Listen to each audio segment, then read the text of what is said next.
하나님 말씀은 왕하 열왕기하 4장 1절에서 7절까지의 말씀입니다.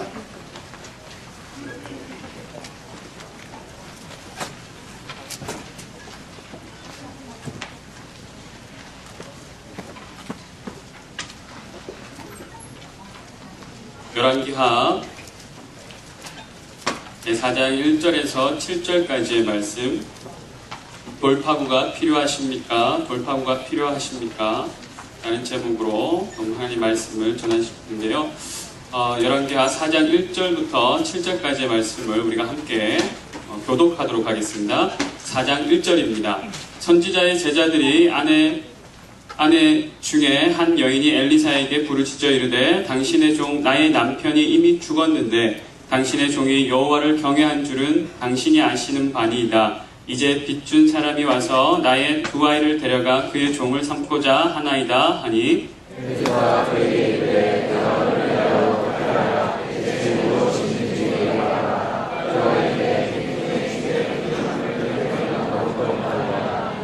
이르되 너는 밖에 나가서 모든 이웃에게 그릇을 빌리라. 빈 그릇을 빌리되 조금 빌리지 말고 너는 내 두 아들과 함께 가서 문을 닫고 그 모든 그릇에 여인이 물러가서 그의 두 아들과 함께 문을 닫은 후에 그들은 그릇을 그에게로 가져오고 그는 부었더니 그릇에 받은 자 여인의 아들이 이르되 그릇을 가져오라. 함께 읽겠습니다. 그 여인이 하나님의 사람에게 나아가서 말하니 그가 이르되 너는 가서 기름을 팔아 빚을 갚고 남은 것으로 너와 내 두 아들이 생활하라 하였더라. 아멘. 이번 겨울 수련회 가운데 많은 은혜의 시간이 있었습니다. 전날 특강 시간, 그리고 GBS 시간, 그리고 액티비티 시간. 여러분 어느 시간이 가장 즐겁고 은혜로우셨나요? 모든 시간이었습니까? 네, 또 그 가운데 또 많은 시간이 있었는데 9호 또래부터 우리 최고학년, 우리 몇 또래까지 오늘 수련회에 참석하셨습니까? 네, 뒤에 고개 숙인 자들 저기 계시는데요. 네, 그 이상 같은 귀한 은혜로 천국 같은 시간 보낼 줄 압니다. 그러시죠? 그렇지 않으신가요? 여러분 천국 같은 시간 보내고 계시죠? 네, 천국이 이와 같은 시간이 될 줄 믿습니다.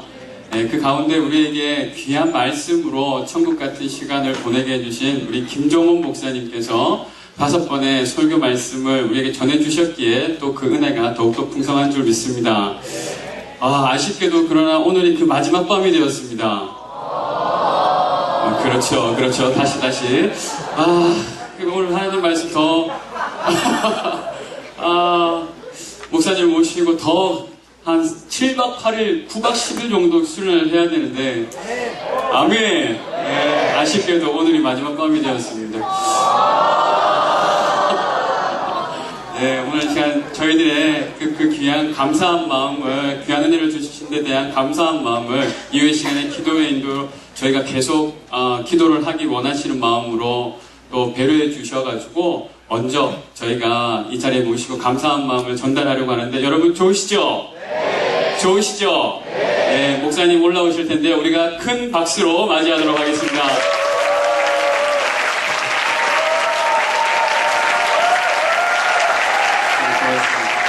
이 시간 저희 감사한 마음으로 감사패를 준비했습니다.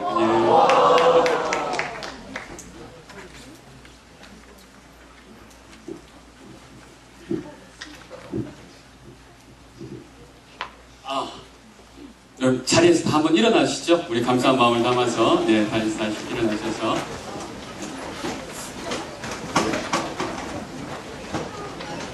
여러분 잘 아시죠? 대학일부 마나임, 대학일부 이반젤리스트면 일동 함께 하시는 거 아시죠? 네, 우리 센스 있는 우리 대학부 인줄 믿습니다. 감사의 마음, 새로남교회 대학일부 2부 연합 2014 겨울 수련회 거룩한 부르심에 응답하라에 오셔서 열정과 사랑이 넘치는 은혜의 말씀 주심을 감사드립니다. 일평생 하나님의 축복의 통로로 더욱 아름답게 쓰임 받으시길 기도합니다.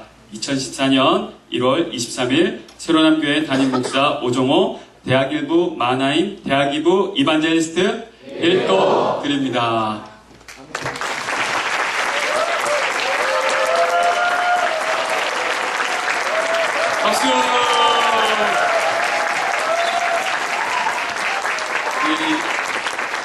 은혜에 다 보답할 수 없죠. 우리 마음 담아 우리 목사님을 축복했으면 좋겠는데요. 이 자리에 우리 사모님도 함께 오셨는데 앞으로 함께 모셔도 좋을까요? 네, 우리 박수로 맞이하겠습니다. 사모님 앞으로 분단해 주시기 부탁드리겠습니다. 나오실 때까지 우리 감사의 박수를 계속 하도록 하겠습니다. 고맙습니다. 사실 목사님께서 당연히 좀 말씀 전해주실 이곳까지 또 발걸음 해주셨지만 또한 동행해주신 우리 사모님께 너무나 감사한 마음이 듭니다. 여러분 그러시죠? 네, 우리 두 손 뻗어서 우리의 마음을 담아서 우리 사랑해요 축복해요 목사님의 마음에 우리의 사랑을 드려요 우리 축복하도록 하겠습니다. 사랑해요 축복해요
고맙습니다. 제가 수련회를 인도해서 감사패를 받아본 것은 처음입니다. 여러분 정말 유별나네요. 근데 유별난 것 중에 하나가 제가 저기 앉아있으면서 느꼈습니다. 목사님을 모시고 7박 8일 동안 말씀을 들었으면 좋겠습니다. 그러니까 뭐 막 반응이 나타나요. 자, 제가 속으로 그랬죠. 속으로 그러지 않고 진짜 얘기했습니다. 이 바리새인들이야. 이 사악한 어떻게 저렇게 첫대용 멘트를 잘 할 수 있는지. 오늘 마지막입니다. 야. 물론 진심도 있겠지만 훈련된 이 첫대용 멘트의 능숙함에 아주 놀라움을 금치 못할 것 같고요. 그렇지만 여러분의 마음의 중심은 제가 다 이해했습니다. 다 받아들였고 또 사랑의 마음에 참 감사하게 생각합니다. 오늘 이제 마지막으로 오늘 말씀을 함께 나누게 될 터인데, 오늘 밤이 수련의 마지막이잖아요. 어느 교회 중고등부 수련회 아주 유명한 일화입니다.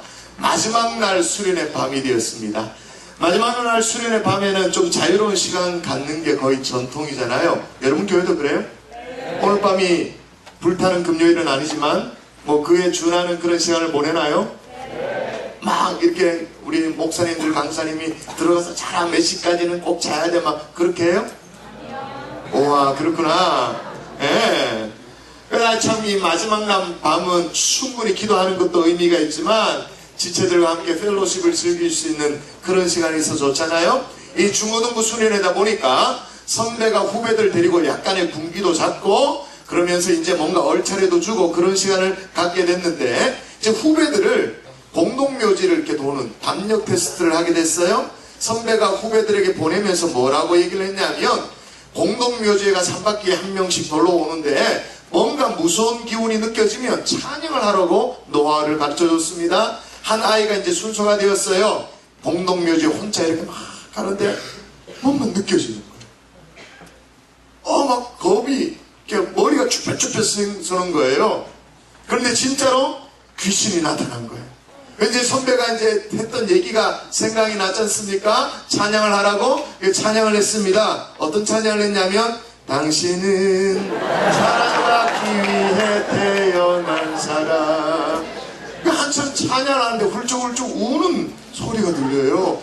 귀신이 감동받고 우는 거예요.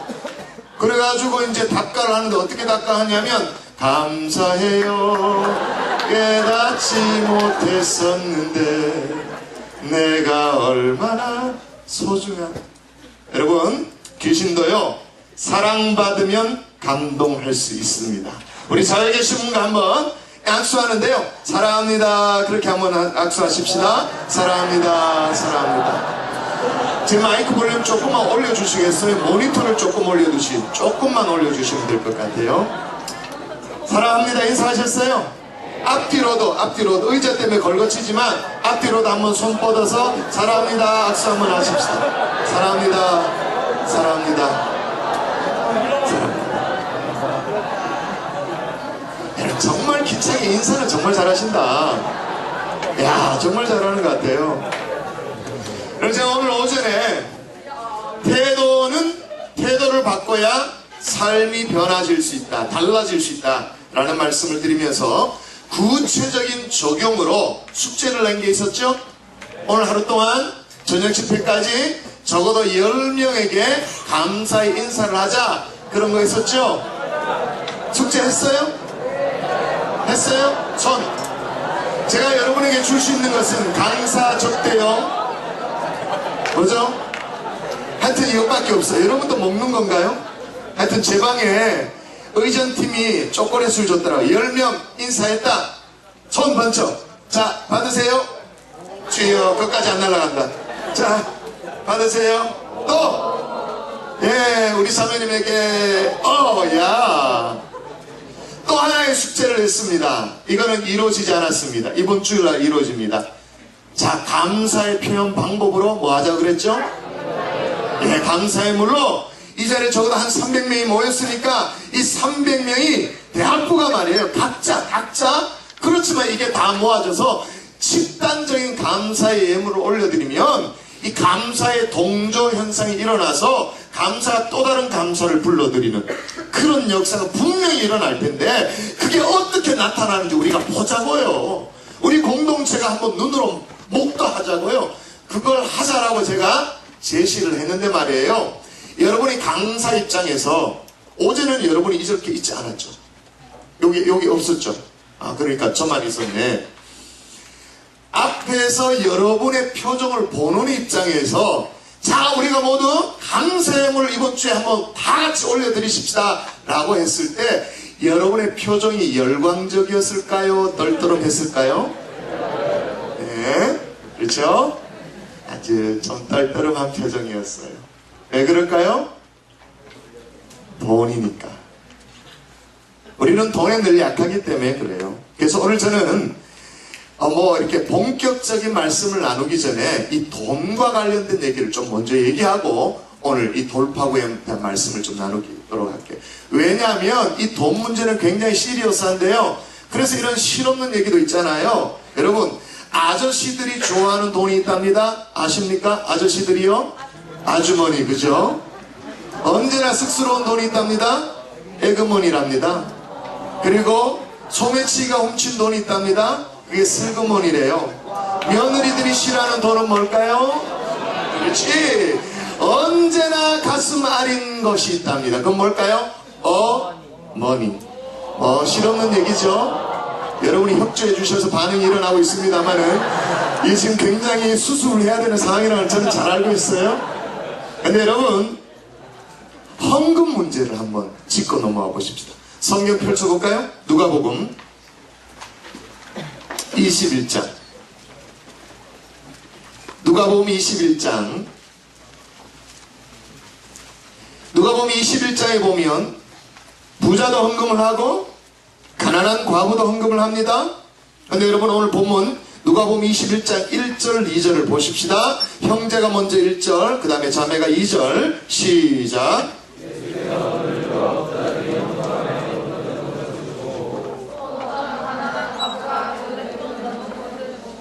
아멘. 자, 1절 2절 눈을 크게 뜨고 반복되어 나오는 단어를 발견하십시오. 큐티한다고 생각하고 발견하십시오. 반복되는 게 뭐죠?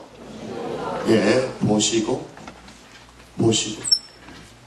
주님이 보셨답니다. 뭘 보신 거죠?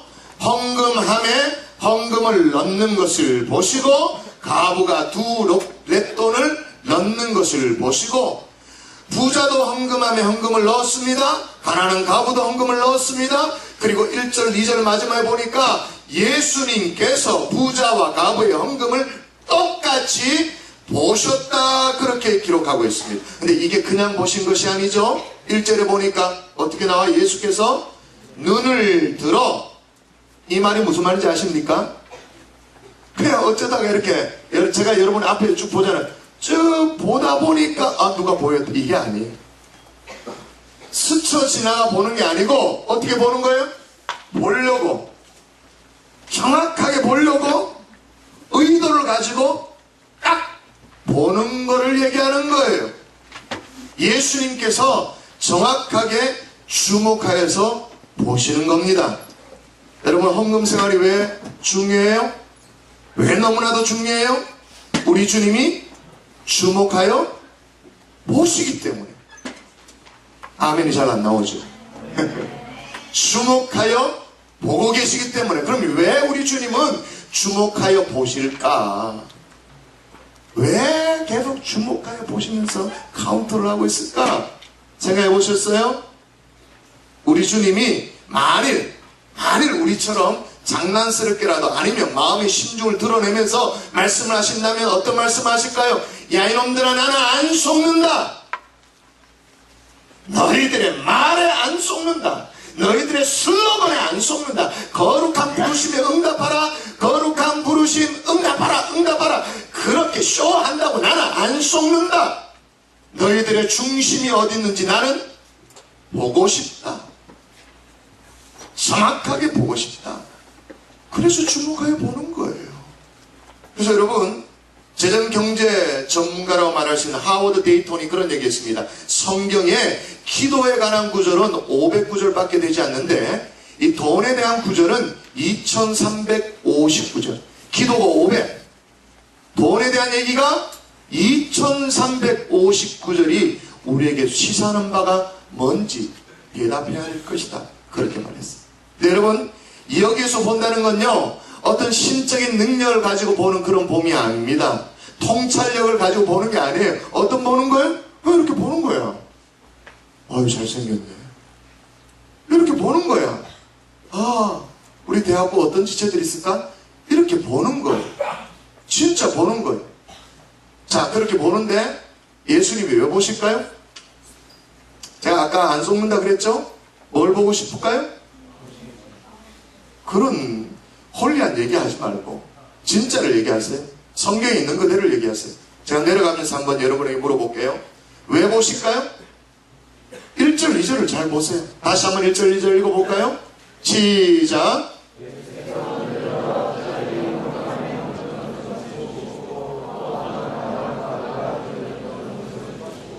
예, 왜 보시죠? 그렇지, 얼마 넣는가 보려고. 아니, 예수님이 우리가 헌금 드리는 거 얼마 넣으려고 본다? 이게 말이 되나? 그렇죠? 그런데 분명히 예수님이 보셨습니다. 그래서 그 과부가 얼마를 헌금했다는 걸 알고 계시죠? 얼마? 2렙돈. 그걸 이미 알고, 정확하게 알고 성경에 2렙돈 넣었다라고 기록하고 있는 거예요. 정확하게 알기를 원하시죠. 근데 한국교회는 그렇지 않습니다. 헌금 되도록이면 비밀스럽게 해야 됩니다. 이거 알면 큰일 납니다. 그죠? 되도록이면 비밀스럽게 해야 되고, 여러분, 한국교회 전통이 말이에요. 미국교회 예배 패턴이라든지 교육 방식이라든지 이런 것들 많이 이제 들어와서 합니다만은 유독 안 하고 있는 게 있어요. 저는 미국교회를 섬겨봤잖아요. 희한해요. 유독 그것만큼 안 해. 굉장히 평범한 건데 안 도입해. 그게 뭔지 아세요? 한번 이렇게 어학연수라도 다녀본 지체 없어요? 미국 교회 예배를 드려본 분 없으세요? 너무 미국 교회에서는 평범한 건데 한국 교회는 안 해. 뭐죠? 도입을 안 해. 헌금 접시. 헌금 바구니가 아닙니다. 헌금 함이 아닙니다. 여러분, 일반적인 전통적인 미국 교회에 헌금 시간이 돌아오면 뭐가 돌아갑니까? 헌금위원들 있으면 헌금 접시가 이렇게 돌아갑니다. 옆으로. 헌금 접시 위에 내가 뭐 100불, 500, 뭐 이렇게 놓습니다. 20불, 뭐 10불 놓습니다. 그러면 마음만 먹으면 옆 사람이 이렇게 눈만 돌리면 옆 사람이 얼마의 11조를 했는지, 얼마의 헌금을 했는지 충분히 다 알 수 있습니다. 그거는 도입을 하지 않아요. 이상해요. 대신 어떻게 바꿨죠? 헌금? 주머니. 그죠? 그것도 이제 자바라라 그러나요? 이게 고무줄로 돼 있어가지고 손목만 쏙 들어가고 더 이상 이게 안 보이도록 아주 은밀하게 그렇게 합니다. 그래서 은밀하게 해야 된다고 말합니다. 어떤 사람은 그런 얘기를 합니다. 나는 하나님 앞에 헌금할 때 목사님한테 하는 것도 아니기 때문에 나는 무명으로 합니다. 봉투 사용하지 않습니다. 무명으로 이름 없이 그렇게 헌금합니다. 그런 얘기를 합니다. 자, 그러면 좋습니다. 특별한 거이면 그렇게 할 수도 있겠죠? 그러면 그렇게 하는 사람들의 논리는 뭐냐면 예물은 하나님 앞에 올려드리는 거니까 하나님 앞에 하면 된다 그렇게 말합니다. 그때 반드시 물어봐야 될 게 있죠. 하나님 보시기에도 정직한 헌금 생활을 하고 있는가? 하나님만 보시면 되니까 나는 이름 적지 않고 무명으로 헌금한다 그렇게 하는데 과연 하나님이 보셔도 괜찮은 정직한 헌금 생활을 하고 있는가? 정확하게 짚어봐야 되죠. 주님은 정확하게 아셨습니다. 두 랩돈 확인하셨습니다. 여러분, 이런 헌금 생활에 여러분의 점검이 반드시 필요해요. 여러분, 예배 순서에 소중하지 않는 순서가 아무것도 없습니다만은 헌금 순서 이런 의미에서 주님께서 주목하시는 순서입니다.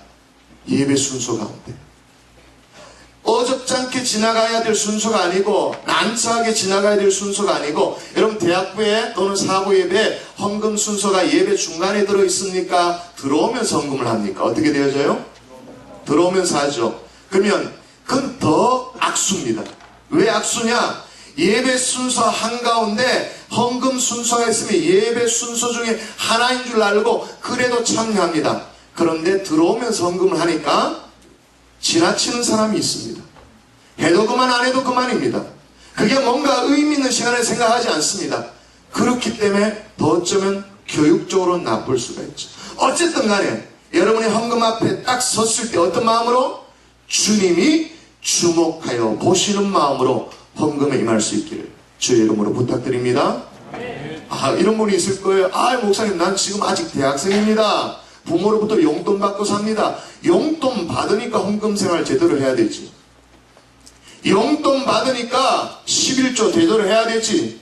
지금 안 하면 여러분이 직장 생활하면서 연봉 받으면서 11조 생활, 헌금 생활 제대로 하기 더 어렵습니다.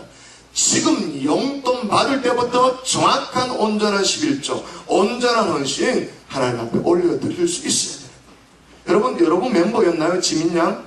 박지민양? K-POP 스타? 여러분 멤버였어요? 조금 전에 오정호 목사님 저녁 식사 같이 하면서 자랑스럽게 얘기하더라고요. 그 자매가 하여튼 모든 돈 받은 게 총 3억 정도였는데 그 중에 2억 정도는 경비로 사용되어지고 실제로 본인에게 이제 된 게 1억 정도인데 정확하게 1,000만 원 11조 헌금했다면서요. 그리고 또 어떻게? 무슨 특세 때 한턱 다 냈다면서요. 그죠? 어릴 때부터 정확한 헌금 생활을 할 수 있어야 하나님이 1억도 주고 10억도 주고 100억도 주는 것입니다. 여러분이 주어진 용돈 안에서 손을 벌벌벌벌 떨면 하나님이 축복하기 어려운 사람이 되어지는 거죠. 그래서 오늘 본격적인 말씀에 앞서서 이 헌금 생활은 지금 대학생 시절에 점검하지 않으면 여전히 여러분의 발목을 잡습니다. 아까 설교 말씀 받을 때 아멘 아멘 했잖아요. 자, 이제 우리가 감사의 표현으로 감사헌금을 하나님 앞에 올려드리십시다. 여러분의 표정이었습니다. 아시겠습니까? 이 위선을 어떻게 극복할 수 있냐는 거죠. 할렐루야 하나님 아멘. 날 사용해 주세요 아멘. 하나님 헌신하겠습니다 아멘. 헌금. 이걸 어떻게 극복해야 할지. 대학생 시절부터 하나님 앞에 온전한 예물이 드려질 수 있기를 주의 이름으로 축복합니다. 제가 좀 전에요 어떤 지체로부터 카드를 하나 받았어요. 한번 소개 올릴게요. 제가 부분적으로만 읽도록 하겠습니다. 저에게는 상처와 아픔이 있었습니다. 하나님 앞으로 나아갈 때 사단은 자꾸 다른 것으로 그 빈자리를 채우기를 원하며 끊임없이 유혹했습니다. 그래서 저는 이번 수련회에 하나님만으로 그 빈자리를 채워달라고 그 한 가지 기도 제목만을 가지고 나왔습니다. 제 마음에 깊이 와닿은 말씀은 둘째 날 저녁 집회 말씀이었습니다. 예수께서 즉시 이르시되 안심하라 내니 두려워하지 말라는 말씀을 보자마자 하나님의 위로와 평강이 밀려옴을 느낄 수 있었습니다. 여러분, 우리는요 수많은 어려움과 한계 상황 가운데 살 때가 참 많아요. 그래서 여러분, 독일의 철학자 칼 야스퍼스도 한계 상황이라는 단어를 처음으로 사용했었습니다. 이게 무슨 말이냐면 우리 인간에게는 시시각각으로 다가오는 상황들 가운데 우리의 힘으로 도저히 어떻게 할 수 없는 그런 문제들이 많이 있단 말이에요. 예를 들면 심각한 질병에 걸리기도 하고 갑작스러운 죽음을 맞이하기도 되고 어떤 경제적인 압박이 몰려오기도 하고 그런 한계 상황이 있다는 거죠. 여러분이 원하는 꿈이 이루어지지도 않습니다. 원하는 대학을 가지도 못합니다. 취업도 안 됩니다. 한계 상황을 맞이하게 되었습니다. 여러분, 뉴스를 보니까요 이런 한계 상황을 만난 참으로 기이한 일들이 이 가까운 일본에서 벌어졌더라고요. 일본에요 후쿠오카의 한 독신 남자 아파트에서 있었던 사건인데, 남자가 이렇게 출근을 하는데 말이에요, 뭔가 독신자 아파트니까 혼자 사는 거 아니겠어요? 근데 뭔가 모르게 말이에요 누가 같이 집에 있는 것 같더래요. 그게 이상하다 느껴져가지고, 왜냐하면 냉장고 문을 열면 정말 미량인데 음식이 조금씩 줄고 있는 게 느껴지더래요. 섬찟하기도 해가지고 CCTV를 이제 설치를 했어요. 그래가지고 직장에서 원격으로 CCTV를 딱 확인하니까 어떤 일들이 벌어졌냐면 웬 여자가 나와가지고 자기 집안을 이렇게 배회하더니 냉장고를 열고 주스를 마시는 거예요. 빵 한 조각도 꺼내서 먹는 거예요. 이게 무슨 일인가 싶어가지고 경찰에 신고를 했습니다. 그 여자가 잡혔습니다. 그런데 그 여자가 어디에서 있었냐면 동거를 했는데 그 남자의 벽장, 이불장 안에서 살았대요. 매트리스 한 장을 가지고 살았대요. 그 여자의 나이가 어떻게 됐냐면 58살의 여자가 살았대요. 근데 그게 살았는 게 잠깐 산 게 아니야. 얼마나 살았냐? 1년 동안 살았대요. 그 이제 경찰이 왜 그렇게 너의 집에 가택 침입을 했냐 이렇게 물어보니까 대답이 말이에요. 58살 난 이 아줌마가 말이에요. 여자분이 하는 얘기가 뭐냐면 딱 이거예요. 갈 곳이 없었어. 이 집뿐만 아니라 그전에는 또 누구 집 그렇게 살았대요. 기가 막힌 사연이죠. 여러분, 이런 기가 막힌 사연은요 다른 뭐 이웃 나라뿐만 아니라 뭐 얼마 전에 비슷한 일이 있었는데 뭐 좀 다른 종류의 얘기입니다만 인천시 신곡동의 모 아파트에서 말이에요 40대 여인이 80대 노모와 함께 동반 자살하는 사건이 벌어졌어요. 여러분, 남녀가 동반 자살하는 경우는 있습니다만은 이 모녀지간에 무슨 동반 자살 그런 게 잘 없잖아요. 그런데 연탄불을 켜놓고는 그냥 다 밀폐시켜가지고 그래가지고 이제 자살을 하는 거예요.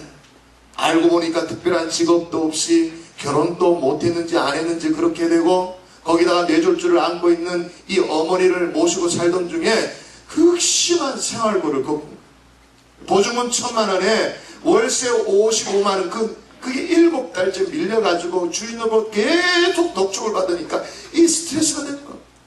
거기다가 은행으로부터 300만원 뭐 좀 카드빚 뭐 이런 게 있었던 것 같아요. 독촉장을 받고는 이제 인생을 포기한다고 마음이 결정. 그녀에게 오빠가 없었느냐? 있었습니다. 그런데 오빠도 사업에 실패를 하니까 손을 벌리지 못하고 그냥 유서를 쓰고 같이 어머니랑 죽어버려요. 불과 얼마 전에는 저는 대구에 있다 보니까 부산의 사건은 더 가까이 접하죠. 부산에서는 어떤 사건이 있었냐면 30대 여성이 말이에요. 집에서 숨진 채 7개월 만에 발견이 돼요. 이 여성은요, 뭐 제대로 취업도 잘 못하고 그랬는데 사회적으로 이렇게 좀 단절된 상황 가운데 있었대요. 경제적인 어려움도 겹치고 한계상을 만나니까요, 이 여인이 하여튼 사망한 채로 발견되어졌는데, 사망 원인이 뭔지 아십니까? 아사. 뭔 말인지 아십니까? 굶어 죽은 거. 아니, 대한민국에, IT 강국에 굶어 죽는 사람이 있다는 게 말이 되는가? 있습니다. 왜? 한계상을 만났거든. 정말 절벽에 탁 서 있는 상황이 됐거든. 여러분, 일자리가 없어서 이 땅의 주부들이 말이에요, 술집 도우미로 노래방 도우미로 그렇게 나섰다가 다시 건널 수 없는 그런 퇴폐강, 성매매 강을 넘는 그런 경우도 많이 있습니다. 그 중에 집사님들도 있습니다.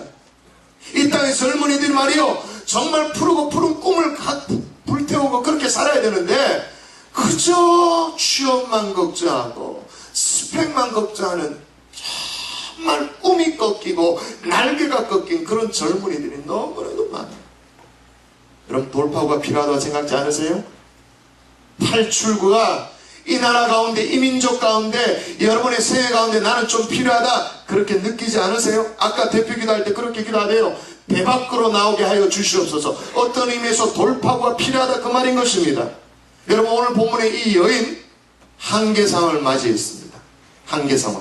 자, 1절에 보면 이 여인이 엘리사에게 와서 하소연을 하는데, 자, 얼마나 답답한 이 한계 상황인지 한번 보도록 할까요? 1절 한번 읽어볼까요? 오늘 본문으로 다시 돌아와서 열왕기하 4장 1절을 읽도록 하십시다. 시작.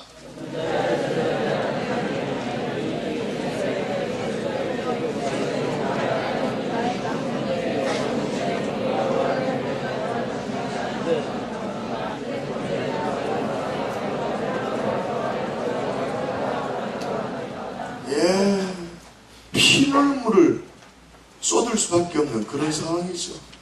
모니터의 베이스 조금만 줄여주십시오. 이 선지자의 제자라고 하는 걸로 봐서는요, 이 선지자 엘리사에게 하나님의 말씀을 공부하던 선지자 중에 한 사람이었던 것 같아요. 그러니까 이제 신학생 그렇게 생각하면 되겠죠. 그 중에 한 사람이었던 것 같아요. 갑자기 죽은 거예요.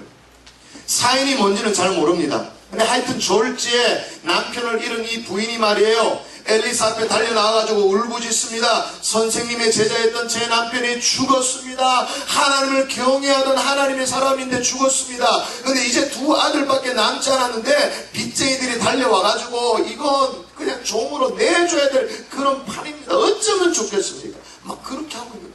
여러분, 이 여인에게는 세 가지 정도의 아픔이 있습니다. 어떤 아픔일까요? 첫 번째, 남편을 잃었다는, 사랑하는 사람을 잃었다라는 그 아픔이 있었습니다. 두 번째는 뭘까요? 그 잃었던 그 남편이 말이에요, 하나님을 섬겼잖아요. 하나님은 뭐 하고 계시는가? 하나님을 향한 질문이고 아픔이 있는 거예요. 세 번째 아픔은 뭘까요? 사랑하는 아들. 이 아들이 빚쟁이에 의해서 종으로 팔려갈 수밖에 없고 끌려갈 수밖에 없는 그런 상황인데, 엄마가 돼가지고는 아무것도 못하죠. 방법이 없어. 더 이상 어떻게 할 수가 없는, 대안이 없는 그런 상황인 거예요. 정말로 한계 상황인 거죠. 근데 여러분, 이게 말이에요, 여인만의 얘기예요. 요게 이 여인만의 얘기입니까? 돌파구가 필요한 게, 한계 상황에서 뭔가 조치가 필요한 게 이 여인만인가? 그럼 우리 자신을 보자고요. 주변을 보자고요. 답답한 일천지지. 여러분, 이 시점에서 여러분이 정확하게 인정해야 될 게 뭐냐면, 여러분, 사람은요, 한계상을 뚫는 돌파구를 만들지 못합니다. 동의가 되십니까?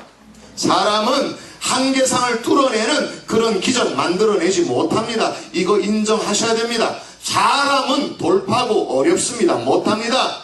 그러나 여러분, 이 돌파구는 하나님만이 뚫어주시는데, 대신에 사람이 기적을 만들 수는 없습니다만은 기적을 만드는 데 수종들 수 있습니다. 그 옆에 우리가 함께 사역을 감당할 수 있습니다. 여러분, 하나님은 언제나 우리 인생의 돌파구를 뚫어낼 때 말이에요, 문제를 해결할 때 말이에요, 언제나 하나님 독자적으로 역사하신 것이 아니라 하나님께서 역사하시는 사람을 통해서, 사람을 도구로 그렇게 늘 하셨어요. 여러분, 오늘 이 신앙의 원리를 잘 깨달아서 여러분, 한계상을 만날 때, 지금은 아닐지 모르겠습니다만은, 지금은 괜찮다고 말할 수 있을지 모르겠습니다만은, 절망의 순간, 위기의 순간을 만날 때 이 말씀이 생각나지고 기억나질 수 있기를 주의 이름으로 축원합니다. 자, 그러면 어떻게 해야 되는가 따라하십시다. 한계 상황이 기적을 만든다. 자, 지금 이 말이 이해되세요? 한계 상황이 기적을 만든다. 이해되세요? 와, 탁월하다. 스마트하다. 보통 이 말을 잘 이해를 못해요. 여러분, 이 여인이요, 남편의 스승이었던 이 엘리사에게 와서 하는 하소연이 있었어요. 그 얘기를 다 듣고는 엘리사가 2절에 뭐라고 말하는지를 한번 보세요. 2절 한번 보세요. 뭐라고 말하죠? 2절 시작.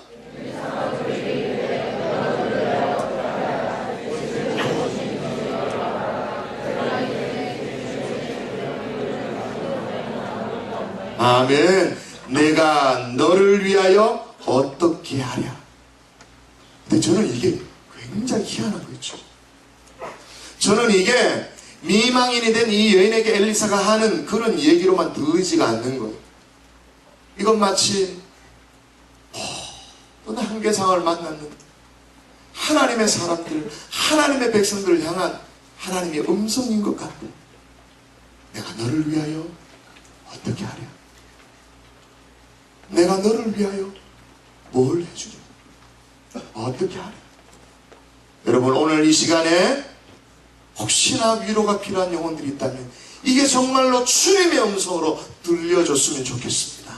내가 너를 위하여 어떻게 하랴. 할렐루야.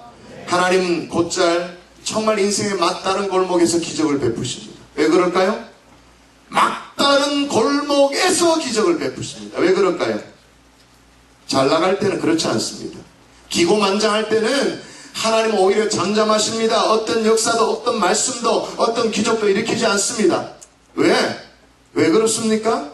여러분, 근대 역사 가운데 말이에요, 하나님이 침묵하시는, 정말 아무 말씀도 하시지 않은 그런 시대가 있었다고 말하는데, 만일 저보고 누구가 그 시점을 잡아보라 그렇게 말하면 저는 1859년 그때를 잡겠어요. 1859년. 이때 세 권의 책이 세상에 나왔습니다. 세 권의 책이 세상으로 나옴으로 말미암아 사람들이 몽땅 다 하나님을 등졌습니다. 첫 번째 책이 뭘까요?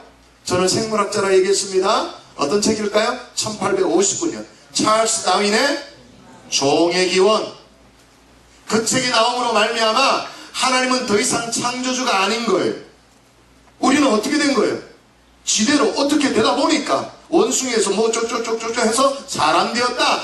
하나님을 창조주의 자리에서 밀어내버렸던 그런 책이 찰스 다윈의 종의 기원이었습니다. 또 하나의 책, 칼 마르크스의 자본노예 모태라고 말할 수 있는 정치 경제학 비판 서문이 그 당시에 나왔습니다.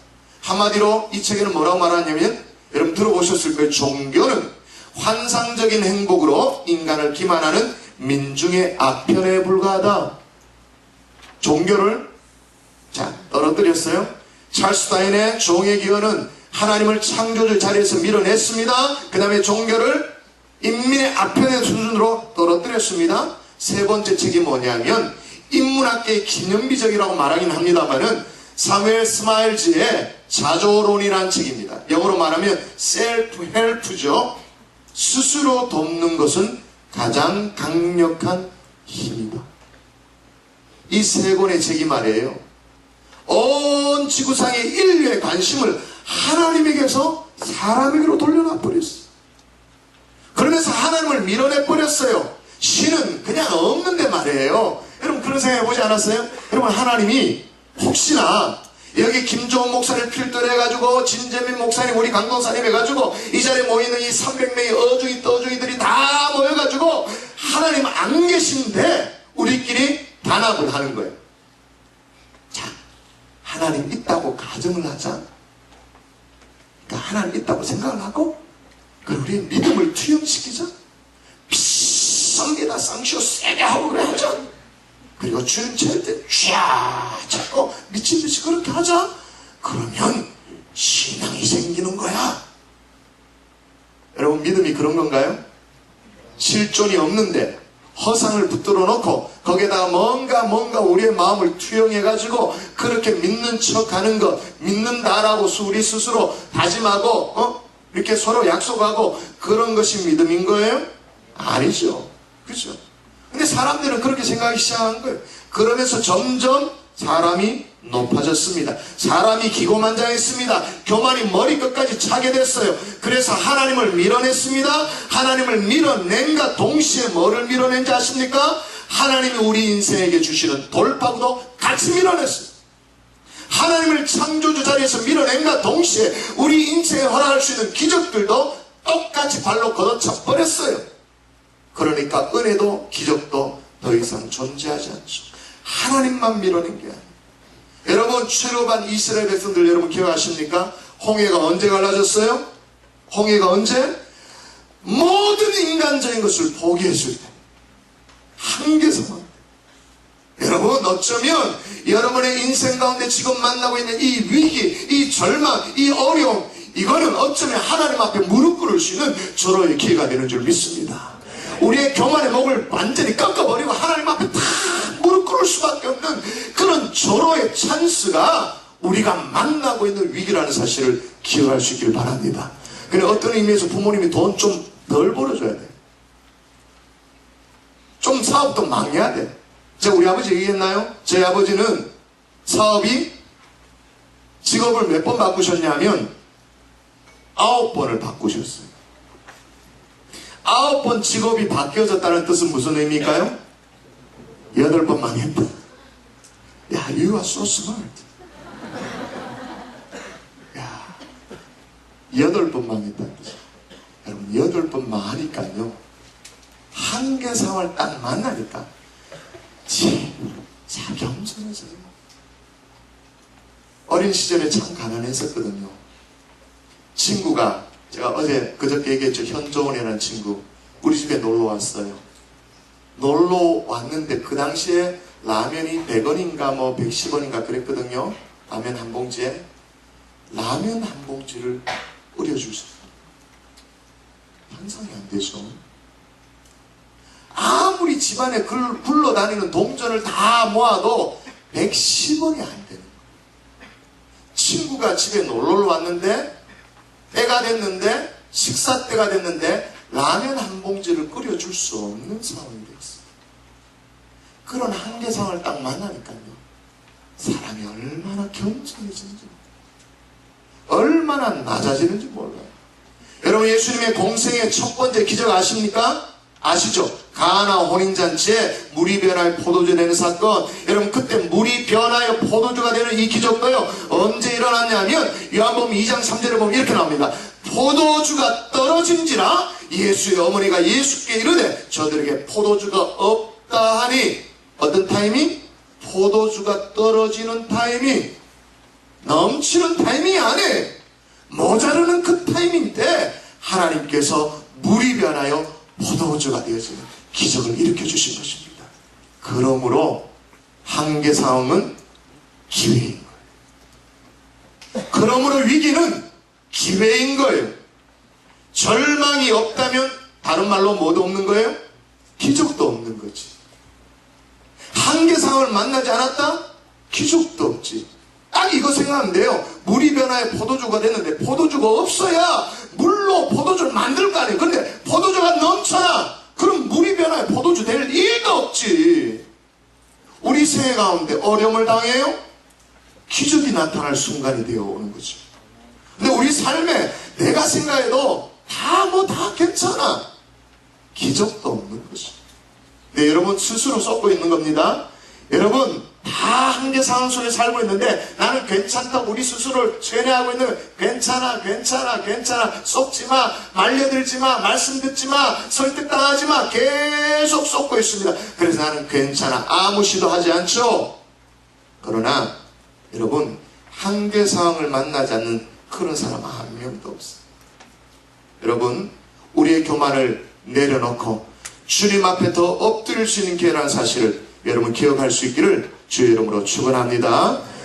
이제는 여러분 문제와 위기를 만났을 때 그걸 바라보는 시각이 바뀌어야 돼요. 어떤 사람은요 문제를 딱 만나면 이게 막 말을 무너져 버려. 모진 결정을 해. 왜 그렇게 떨어져 죽는지 몰라. 자살을 왜 하는지 몰라. 조금만 시각을 바꿔보면 자살할 만큼 살기 힘들다, 어렵다. 그건 뭐예요? 한계 상황. 그건 뭐예요? 기적이 일어나는 순간이죠. 여러분 자살을 조금만 생각을 바꿔서 뒤집어서 말하면 뭐예요? 자살을 뒤집으면 뭐예요? 살자! 하나님이 역사할 테니까 살아보자. 한계상을 만났으니까 기적이 일어날 거니까 살아보자. 조금만 더 견뎌보자. 왜 조금만 더 견뎌봐야 됩니까? 조금만 더 견디면 하나님 우리에게 뭐라고 말씀하실 거니까 내가 너를 위하여 어떻게 하리라. 이 여인에게 얘기한 것처럼 내가 너를 위하여 어떻게 하랴. 그렇게 분명히 말씀하실 거예요. 아멘이십니까? 두 번째 따라 하십시다. 기적의 불씨가 필요하다. 뭐가 필요하다고요? 기적의 불씨가 필요하대요. 여러분 제가 좀 내려가야 여러분이 긴장감을 가지고 말씀을 듣겠죠. 기적의 불씨가 필요한데 여러분 이 여인에게 선지자 엘리사는 내가 너에게 무엇을 해줄까? 라고 그렇게 말씀했어요. 그렇게 말하고는 금방 막 미안해요 자매님 막 안수기도 하고 막 흔들어봐. 이렇게 하면 우리 성격에 딱 맞아. 그죠?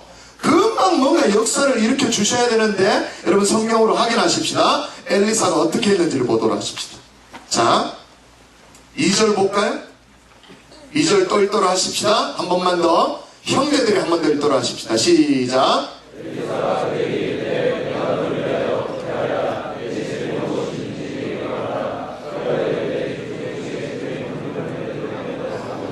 엘리사 하는 얘기가 뭐냐면 내가 너를 위해 어떻게 해주랴. 그럼 어떻게 해줘야 될 거 아니에요. 근데 어떻게 안 해줘. 그 다음 얘기가 뭐예요? 너에게 무엇이 있느냐. 아니 보세요. 이 여인은 남편도 잃었어. 엄도 없어. 있는 게 아무것도 없지. 그리고 지금 두 아들마저도 잃을 상황이에요. 아무것도 없다라고 지금 하소연하고 있는 이 여인에게 엘리사는 뭐라고요? 네게 뭐가 있느냐. 여러분 이게 정말 잘 기억하셔야 될 영적 원리인데 하나님 늘 이렇게 묻습니다. 네게 뭐가 있느냐. 우리는 늘 뭐라고 말하냐면 없다라고 말해요. 하나님 좋은 부모도 못 만나가지고 돈도 없고 백도 없고 스펙도 없고 뭐도 없습니다. 그렇게 말하는데 하나님은 우리가 기도하면 뭘 묻냐면 이게 뭐 있냐. 늘 그렇게 물어요. 뭐가 있냐 그렇게 묻죠. 여러분 모세 여러분 엊그저께 공부했잖아요. 그죠? 모세 뭐라고 말합니까? 네 손에 뭐가 있냐 물어요. 그죠? 뭐가 있다고 대답을 합니까? 모세가 지팡이 있습니다. 그렇게 대답을 해요. 그래서 지팡이를 가지고 던지래요. 던졌어요. 뱀 꼬리 잡으래요. 잡았어요. 다시 지팡이가 됐어요. 근데 그 지팡이를 들고 뭐라고 말합니까? 기적을 베풀어라. 그렇게 말하고 있어요. 출애굽의 말씀에 보면 모세가 하나님의 지팡이를 손에 잡았더라 그렇게 말합니다. 원래는 모세의 지팡이였습니다만 이제 다시 잡은 것은 하나님의 지팡이가 된 거예요. 그래서 이 여인이 찾아낸 게 있었죠. 뭘 찾아냈어요? 기름 찾아냈잖아요. 비록 작은 기름 한 병이었습니다만은 이 기름 한 병이 기적의 불씨가 되어가지고 그것 가지고 이제 뭔가 역사가 일어나게 되어지는 것입니다. 사랑하는 우리 대학부 지체들 이미 없는 것에 집중하지 말기를 바랍니다. 이미 미모가 없는데 어떡하겠어. 어? 그걸 보고 아무리 기도해봐. 성령외과 앞에서 기도하면 응답이 될 줄도 몰라요. 여러분 형제들이요 식스팩이 없는데 그걸 어떡하겠어. 여러분 그것 가지고 고민하지 마시고 차라리 큐티 열심히 하세요. 에? 식스팩 만든다고 3개월 6개월 고생하지 마시고 그냥 경건을 연습하세요.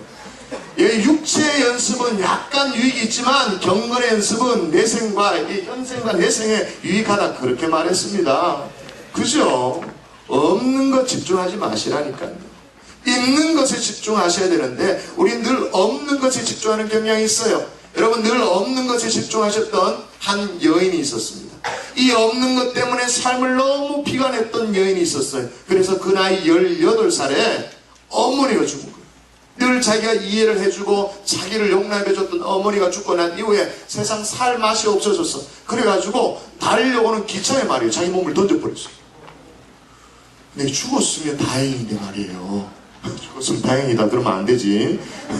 하여튼 살아났는데 다 잘렸어. 사지가 잘리고 남은 건 뭐냐면 오른손 세 손가락. 그럼 사지가 잘린 건 아니네. 세 개가 잘렸네. 다리 잘리고 이쪽 왼쪽 팔 잘리고 오른팔은 남아있는데 손가락 3개, 요거 2개 날라가고 요 상황. 응급실에 있으면서도 자살하려고 그렇게 애를 썼어요. 근데 어느 날 일본 사람입니다. 타라 아카토시라는 한 신학생이 병원 전도를 나온 거예요. 성경을 읽어주면서 설명하는데 이 말씀을 소개하는 거예요. 그런즉 누구든지 그리스도 안에 있으면 새로운 피조물이라 이전 것은 지나갔으니 보라 새 것이 되었도다. 이 말씀을 듣는데 말이에요. 그 순간에 이 여인이요, 완전히 진짜 그러니까 하나님 말씀은 정말 살았고 운동력이 있는 것 같아요. 이 여인을 뒤집어 놓은 거예요. 그래서 이 여인이 늘 어떻게 생각하냐면 나는 아무것도 없다, 이제 병신이다, 그렇게 생각했는데 이 여인의 생각이 어떻게 바뀐 줄 아세요? 내게는 오른쪽에 손가락 3개나 남아있다. 3개 밖에가 아니라 3개나 남아있다. 그렇게 생각이 바뀌게 되어진 거예요. 그러면서 이 여인이요, 이제 뭐 20대 초반 이렇게 되어졌으니까 얼마나 얼굴이 밝아지는지. 결혼을 못할 줄 알았는데 결혼했어요. 누구랑 결혼했냐면 자기를 왜 전도했던 그 타라라는, 그죠? 그 사람하고 결혼한 거예요. 결혼하고 이제 딸도 낳았어요. 애도 낳았어요. 2 딸을 놓고 그렇게 행복하게 살았는데 그녀가 누구냐면, 여러분 읽어봤는지 모르겠습니다. 굉장히 좀 오래된 책인데 산다는 것이 황홀하다라는 책을 쓴 산다는 것이 황홀하다, 타라 요네코의 얘기. 근데 그 책에 보면 이제 감자와의 전쟁이라는 에피소드 한 토막 얘기가 있어요. 어떤 얘기냐면 어느 날 이제 그녀가 그래도 정상인처럼 그렇게 다 살았대요. 음식 준비도 하고 그렇게 다 했는데 이제 자기 이제 남편에게 2 딸에게 이제 감자 요리를 해주려고 감자 요리를 준비하는데 말이에요. 감자 요리를 하려면 자매들이 어떻게 해야 됩니까? 형제들한테 물어봐야 돼. 잘못 물었다. 자, 형제들이요, 감자 요리를 하려면 어떻게 해야 됩니까? 껍질을 까야 되죠. 자, 그런데 요런 상황이에요. 요런 상황. 그죠? 그래서 뭘 칼을 들었겠죠. 이렇게 들었습니다. 껍질이 까집니까? 안 되는 거예요. 감자 그 동글동글한 게요, 계속 요리 도망가고 저리 도망가고 계속 탁탁탁탁 도망가는 거예요. 그건 처음에 뭐 화가 나더래요. 근데 조금 더 지나니까요, 자기 손에 뭐가 들려져 있는 거야. 지금 칼이 들려져 있잖아요. 그래서 나는 병신이구나 이런 마음이 딱 들면서 칼을 거꾸로 들고 자기를 찔러 자살하고 싶은 그런 충동이 일어나더래요. 근데 그 순간에 하나님이 도우셨죠. 그 순간에 하나님 앞에 기도할 마음이 생겨가지고 마음속으로 뭐 무릎 꿇고 기도 이런 건 아니어도 마음속으로 그렇게 기도했대. 하나님, 정말 하나님께서 내게 은혜를 주셔서 하나님의 자녀 삼아주시고 결혼도 하게 하고 2 딸을 얻게 했는데 내가 감자 요리를 좀 이것도 못하겠습니까? 하나님 은혜를 주세요. 기도가 딱 끝나기도 전에 하나님의 아이디어를 주시더래요. 어떤 아이디어예요? 감자를 2 토막으로 내라. 감자를 가운데 대략 중심 잡아가지고 딱 2 토막을 딱 내니까, 토막을 딱 내고 요 감자를 거꾸로 딱 이렇게 딱 세우니까 얌전하더래. 물론 어렵긴 하지만 감자 껍질 다 깠대요. 그래서 감자 요리 다 했대요. 그날 저녁에 행복하게 식사를 했대요. 그러면서 마지막에 사실 이 얘기를 소개하려고 여기까지 왔습니다. 이런 얘기를 남깁니다. 힘내세요. 하나님은 저 같은 장애인도 사랑합니다. 당신이 귀한 것을 잃었겠지만 그래도 남은 것이 있습니다. 귀한 것을 잃었겠지만 그래도 남은 것이 있습니다. 당신 자신은 여전히 존재하기 때문에. 다시요. 귀한 것을 잃었겠지만, 그래서 너무 아프겠지만, 그래도 당신 자신은 여전히 존재합니다. 당신 자신은 여전히 존재합니다. 당신이 하나님의 목적을 따라 살면 삶은 여전히 황홀을 하답니다. 마지막 대목. 아무것도 없나요? 우리끼리 말로 부모도 변변찮아요? 견적적인 배경도 별로 좋지 않아요? 학벌도 그래요? 스펙도 별로 없어요? 없다라고 말합니까? 없는 것에 집중하는 것이 아니라 이미 하나님께서 우리에게 주신 것에 집중하십시오. 우리에게 뭐가 있습니까? 젊음이 있지. 20대잖아요. 젊음이 있다라는 것은 무엇이든지 새로 시작할 수 있다, 그 말인 거예요. 가족이 있어요? 여러분 절대 외롭지 않을 가능성이 있는 거예요. 건강이 있어요? 그럼 뭐가 걱정이에요? 다 할 수 있죠. 우리는 뭐니 해도 우리에게 뭐가 있습니까? 우리에게는 믿음이 있는 줄 믿습니다. 응가 그러면 내게 좀 없다 할지라도 곧 나사렛 예수 이름으로 일어나 걸어라, 그렇게 말할 수 있는, 외칠 수 있는 믿음이 우리 가운데 있는 줄 믿습니다.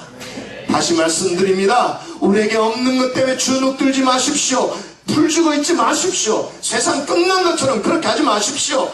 그게 아니라 하나님이 내게 은혜 주시면 일어설 수 있다, 뭐든지 가능하다, 믿음의 눈으로 바라볼 수 있기를 주의 이름으로 축원합니다. 여러분 속에 있는 것 찾아내십시오. 작은 기적의 불씨, 작은 것. 우리는 없다라고 말하는데 하나님이 있대요. 찾아내래요. 엘리사도 그래, 찾아내라 그러잖아. 여러분 불씨는 물어볼게요. 불씨라는 너무 굉장히 막 활활타오르는 이따만한 불씨여야 되는 거죠. 어때요? 불씨는 그냥 불씨면 돼요. 크기에 상관이 없어요. 기적의 불씨는 그냥 불씨 자체면 되어지는 것입니다. 마지막 세 번째 따라 하십시다. 그릇을 준비해야 한다. 여러분 엘리사가 네 집에 뭐가 있느냐 물었습니다. 기적의 불씨를 찾아내도록 했습니다. 기름 한 그릇밖에 없습니다. 그랬더니 엘리사가 또 뭐라고 말하냐면, 하나님 늘 이런 식이야. 늘 이런 식이에요. 뭐하라고 말합니까? 3절. 자 같이 한번 읽습니다. 3절 읽습니다. 시작.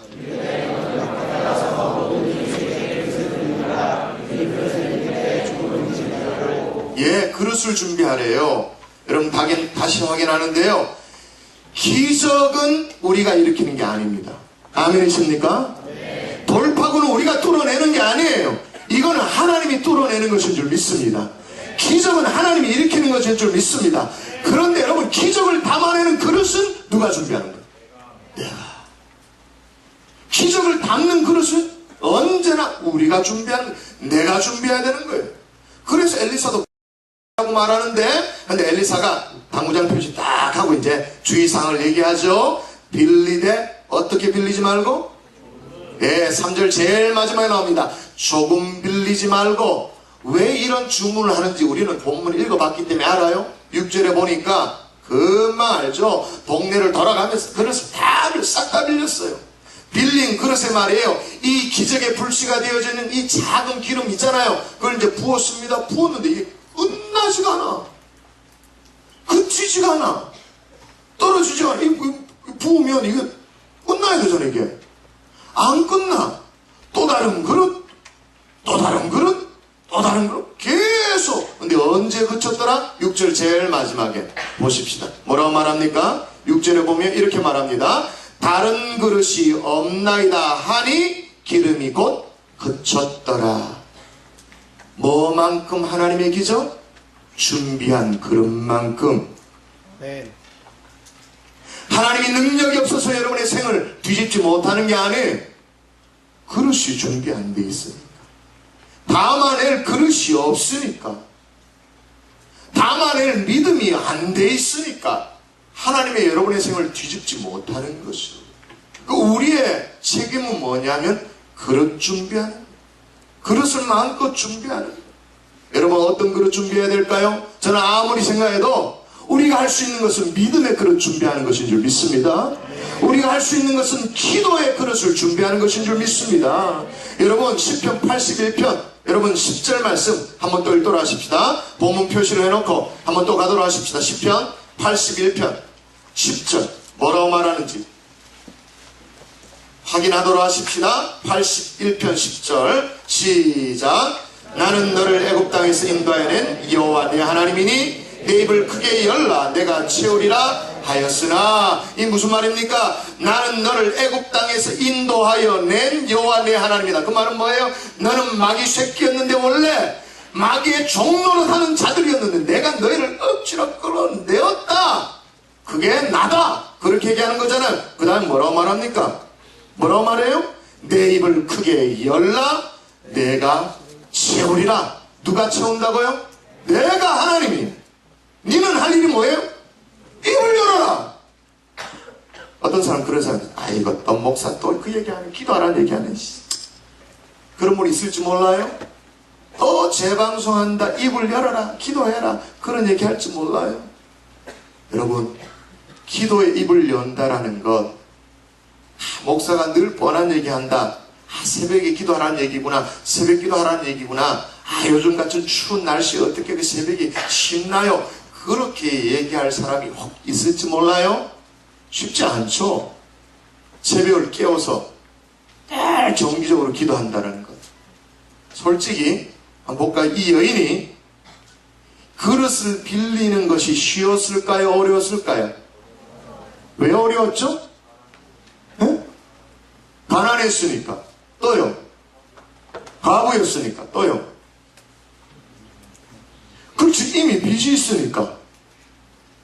그리고 또 빌려주는 입장에 절대 못 빌려줄 만한 이유가 또 있죠. 뭐예요? 빌려줬다가는 언제 돌려받을지 받을 가능성이. 왜냐?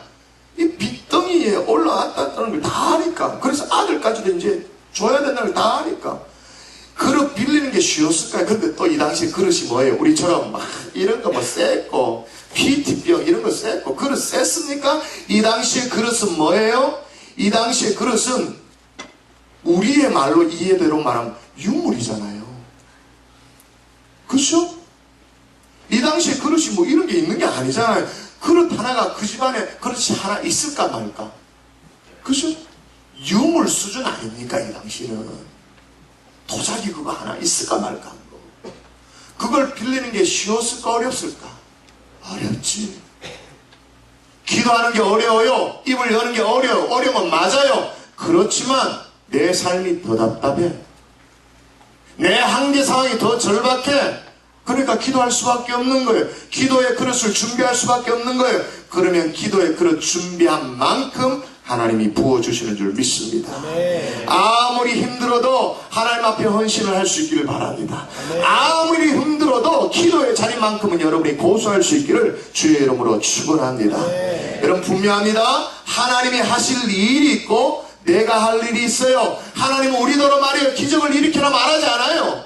하나님 우리에게 기름 준비하라 그렇게 말하지 않아요. 기름은 누가 준비합니까? 하나님이 준비하지. 우리는 뭐 준비하라는 거예요? 그릇 준비해라. 근데 등신 같은 인간들은 또 뭘 하냐면 꼭 지가 기름 준비하려고 그래. 기름 만들려고 그래. 막 애를 써. 기름이 만들어지나? 그건 지가 할 일이 아닌데 자기가 할 수 있는 일이 뭐예요? 그릇 준비. 그릇 준비는 안 하고 기름 만들려고 애를 쓰니까 그건 하나님의 영역인 거예요. 내가 할 영역은 그릇 준비하는 거예요. 사랑하는 여러분, 그릇 준비하여 믿음의 그릇, 기도의 그릇, 하나님이 원하시면 훈련의 그릇 잘 준비하여서 하나님의 기적을 담아내는 하나님의 종들 될 수 있기를 주의 이름으로 축원합니다. 아멘. 이왕이면 큰 그릇을 준비하세요. 준비한 그릇만큼이나 채워지는 거니까. 결과 한번 볼까요? 7절 읽습니다. 7절 시작.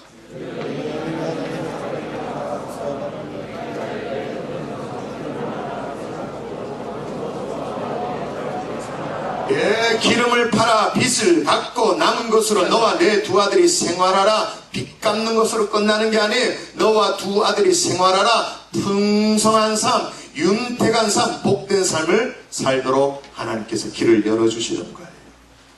말씀의 결론을 맺을게요. 여러분, 저는 어떤 마음으로 오늘 이 메시지를 준비했냐면, 사실 이게 첫날 메시지였잖아요. 근데 제가 바꿨죠. 그리고 또다시 제가 미련이 남는 거예요.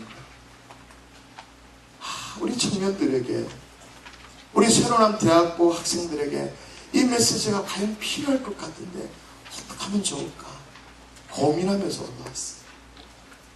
여러분, 인생의 한계상은 다 만나고 있습니다. 아는 척하고 있어서 그렇지, 태어난 척하고 있어서 그렇지. 이 한계상을 만날 때, 정말로 돌파가 필요하다고 생각되어질 때, 여러분, 이 한계 상황이 주님 앞에 무릎 꿇을 수 있는 기회라는 사실을 꼭 기억할 수 있길 바랍니다. 세상 다 산 것처럼 절망하는 게 아니고, 아하, 내가 무릎 꿇을 수 있는 기회가 왔구나. 그때 무릎 꿇으면 하나님은 우리에게 늘 묻습니다. 뭘 묻죠? 너에게 무엇이 있느냐? 우리는 늘 없다라고 말하는데 하나님은 있대요. 있는 것 찾아내래요. 찾아냈는데 하나님 앞에 너무 죄송스러운 거야. 너무 가치 없는 거야. 너무 작은 거야. 그런데 하나님은 괜찮대. 그 기적의 불씨를 가지고 하나님께서 우리에게 기적을 베풀어 주시는 줄 믿습니다. 그 기적을 담을 만한 믿음의 그릇, 기도의 그릇 잘 준비하는 하나님의 종들 될 수 있기를 주 예수 이름으로 축원합니다. 우리 함께 찬송하고 좀 마지막 기도하고 마무리하도록 하십시다. 세상 흔들리고 우리 함께 찬양할까요?